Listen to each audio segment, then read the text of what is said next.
I'm going to do my best to shout, although I don't have a very loud voice, so hopefully the live stream will pick up stuff and the helicopter will stay away. This is kind of an amalgamation of two speeches because I keep getting scuppered, so just bear with me if it jumps about a bit. I'm trying to cover human impacts of animal agriculture as well as the environmental impacts. So, for anyone who doesn't know me, I'm Dr. Alice Brough and I'm a veterinary surgeon, an ex-livestock vet in fact, who spent several years in the British pig industry. It's very hard to communicate the scale of what we're facing, but I'm going to try and speak into my own experiences and where I feel like I'm qualified to speak from the last 5, 10, 15 years of direct involvement in practices which are not only drawing us closer to the climate emergency, but are creating human pandemics, global health crises, and bringing us ever closer to a man-made disaster which has been forecast to kill 10 million people by 2050. And I'm talking about antibiotic resistance. So having worked on hundreds of farms and in slaughterhouses across the UK, I thought I'd introduce a few points via a day in the life of a pig vet. So picture this. I pick up an emergency call. Alice, we've had 30 pigs die overnight. Can you come out? All right. My brain's already turning over the kind of most likely culprits for the unexplained deaths, and I load up my car with various boxes of pharmaceuticals. Arriving on farm, I'll take a look round and assess the situation, and I might think to take some samples from live pigs before I look at the dead animals. So leaning down, nose to snout, with a screaming pig on the end of a snare. I might take blood from the jugular vein. I might swab the nasal passages or the tonsils, much like a COVID test. And the pig's probably breathing, coughing, sneezing into my own eyes, nose and mouth. And at this point, I don't know what's killed those 30 pigs, right? On to the dead ones. So post-mortem exams are diagnostically excellent and probably something that I performed most days during my 4 years in the pig industry. If I'm lucky, the farmer has left the dead animals out for me. If I'm not, they're in the dead bin already. The dead bin. A great vat of liquefied, maggot-infested carcasses. So I flop them out onto the floor and I take a blade and I open each one up. Examining the cavities, organs, taking off the heads, generally digging around for clues. Gut content explosions, spattering of bodily fluids, holes in the glove, nicks to my hand with a blade that's already passed through 10 dead animals are all common. I think you get the picture. I don't know at this point what has killed those 30 animals. I don't know whether the random mutations constantly ongoing in viruses and bacteria have mutated in such a way that this can pass to me. This can kill me. Every day is a roulette. 3 in 4, 75% of new and emerging diseases in humans come from animals. They're zoonotic.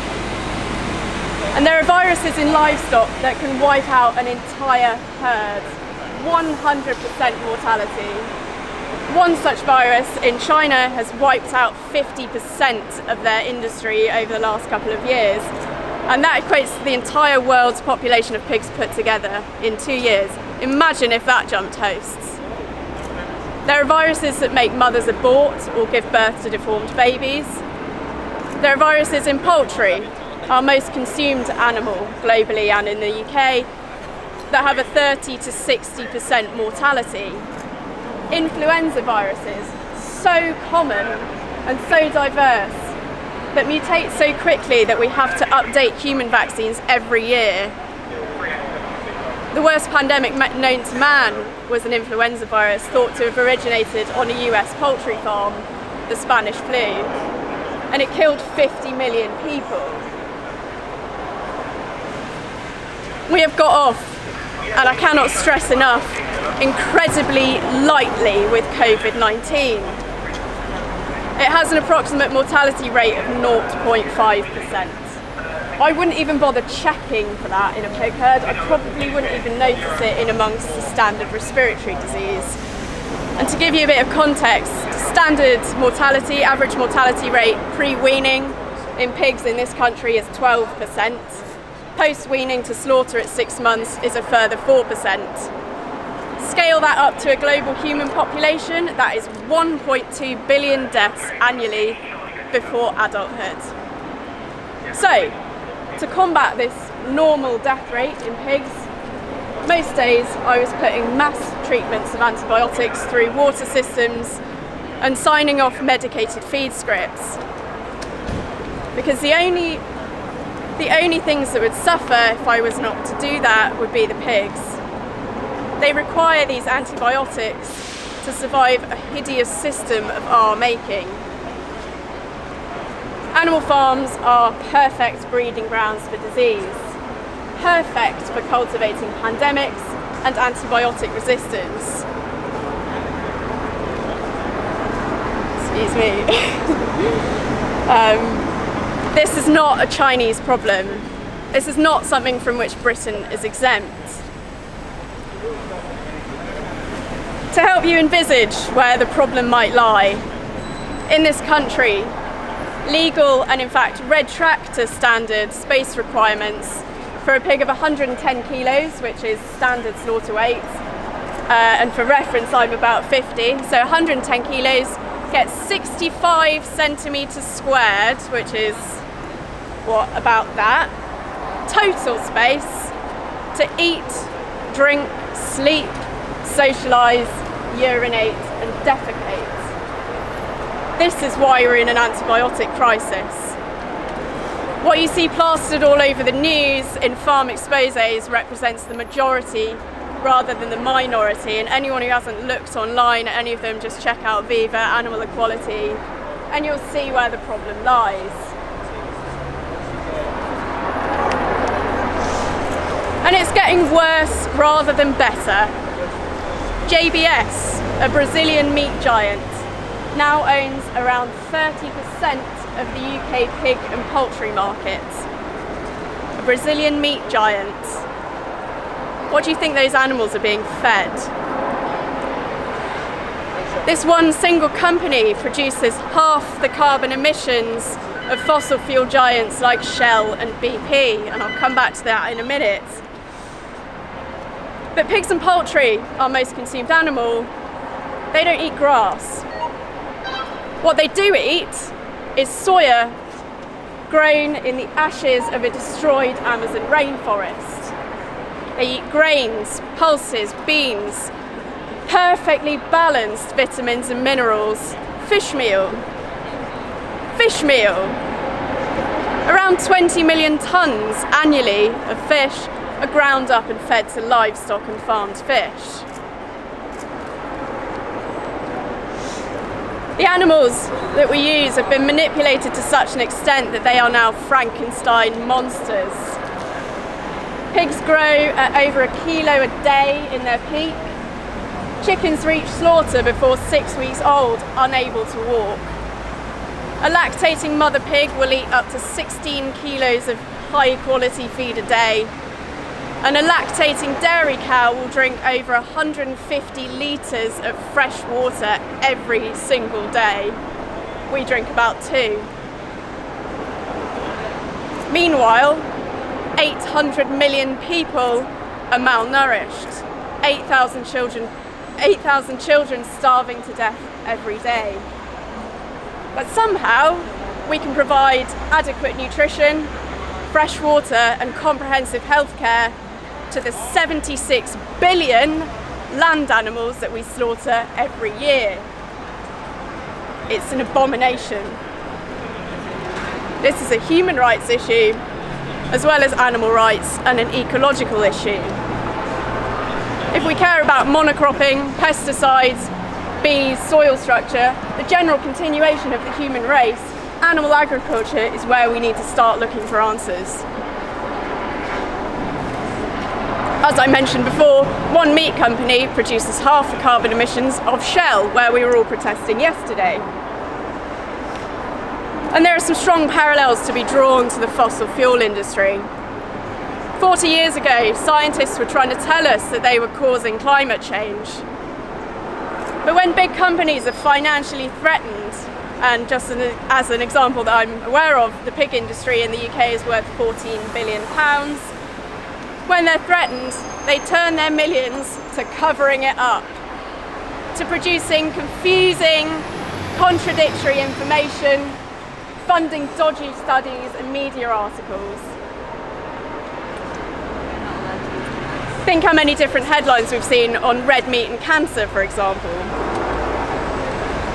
The UN tweeted back in July that, quote, "The meat industry is responsible for more greenhouse gas emissions than the world's biggest oil companies. Meat production contributes to the depletion of water sources and drives deforestation." That received such a violent backlash that they took it down. The United Nations bullied over a tweet. That is how powerful the meat industry is. Just last week, I received my usual email updates from Pig Progress publication, and the headline was, "If there weren't enough challenges already, soon pig producers in Europe will also face the EU's Green Deal." That says it all, really, doesn't it? There is a reason that Greta Thunberg and her motto of "listen to the science" is vegan. There is a reason that David Attenborough just publicly called for everyone to adopt a more plant-based diet.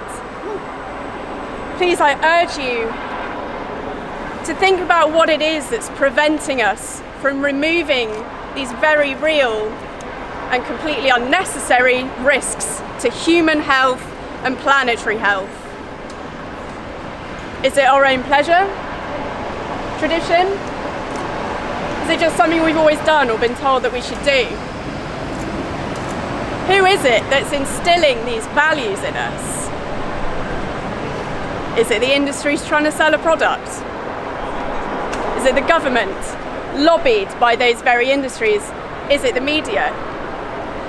Can we trust any of them to tell the truth, rebels? No! And this is not blaming and shaming. This is me saying it's time to join the dots, to pick through the carefully constructed lies that we're fed and take back control.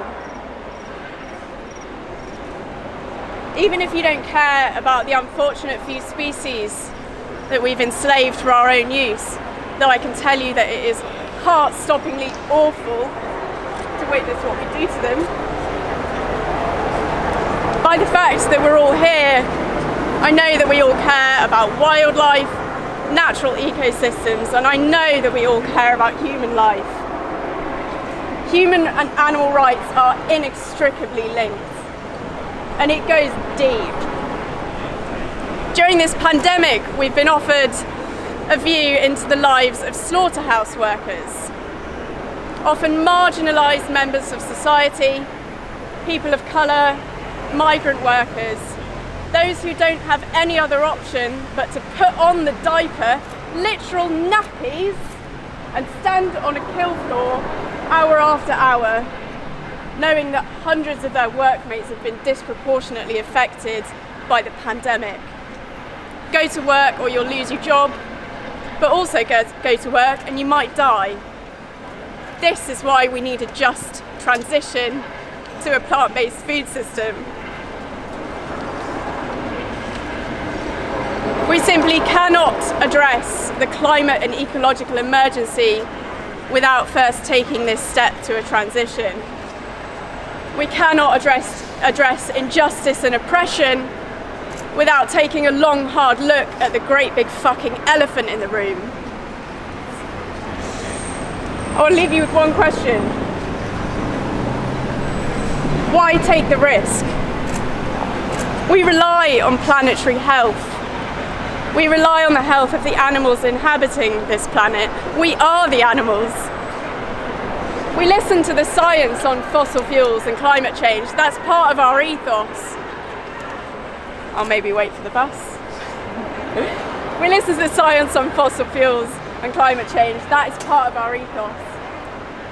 And we know that they lied to us for years, decades of cover-up. We now know that animal agriculture are doing the exact same. Undeniably, the largest driver of climate change and the ecological emergency, undeniably barbaric for the animals and for humans. We're in this pandemic mess because of it, and we know we're going to see the end of medicine as we know it if we don't act now. So why take the risk when we have the power to bring it to its knees? And this is it. This is the message. We want to live. Woo.